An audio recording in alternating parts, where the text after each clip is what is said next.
আসসালামু আলাইকুম। আমি রুবেল। আমি আজ আসছি আপনাদের মাঝে। আপনারা গাড়ি চালাতে গেলে কিছু নিয়ম কারণ আছে। গাড়িটা কিভাবে চালাতে হবে।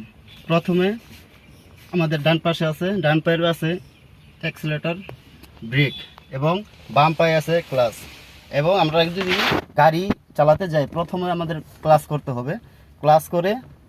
ফুল ক্লাচ করতে হবে, পা একদম সোজা রেখে ফুল ক্লাচ করতে হবে। ফুল ক্লাচ করার পরে এটাকে বলে লিভার, যেটাকে গিয়ার বলা হয়। আসলে মূলত হবে এটা হচ্ছে লিভার।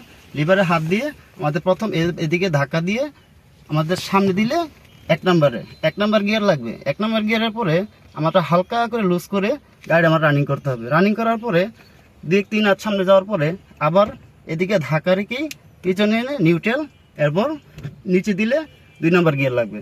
2 নাম্বার গিয়ারের পরে যখন আমার টানটা 20-এ বা 25-এ টানটা উঠবে, তখন আমরা আবার ফুল ক্লাচ করে আবার এদিকে ধাক্কা রেখে এভাবে নিয়ে 3-এ গিয়ার লাগাতে হবে। 3-এ গিয়ার লাগালে যখনই আমার রানিং অবস্থায় 30-এর ভিতরে বা 40-এর ভিতরে চলে যাবে, তখন আবার পর ফুল ক্লাচ করে এটাকে আমাকে 4 নিউট্রাল করে 4 নম্বরে আনতে হবে। যখন আমার 4 নম্বর গিয়ার থাকবে, তখন আমার 60, 80 এবং লাস্ট টার্ন 180 পর্যন্ত আছে। 180 পর্যন্ত আমি টানতে পারবো যদি আমার রাস্তা যদি ভালো থাকে এবং আমি যদি টানতে পারি।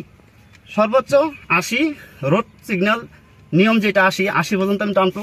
এবং যদি আমার গাড়ি ব্যাক দেওয়ার কোনো প্রয়োজন পড়ে, তখন আবার ফুল ক্লাচ করে গাড়ি আমি অফ করে নিউট্রাল করে, এখন এভাবে দেখেন লিভারটা ফুল নিউট্রালে আছে এবং এদিকে চাপ দিয়ে যদি আমি ব্যাগে যাই, বাস আমার গিয়ার লেগে যাবে। ব্যাক গিয়ার লেগে গেলে আমি গাড়ি ব্যাক দিতে পারবো অনায়াসে, আমার কোনো সমস্যা হবে না। এই হলো গিয়ারের সম্বন্ধে বোঝানোর জিনিসটা।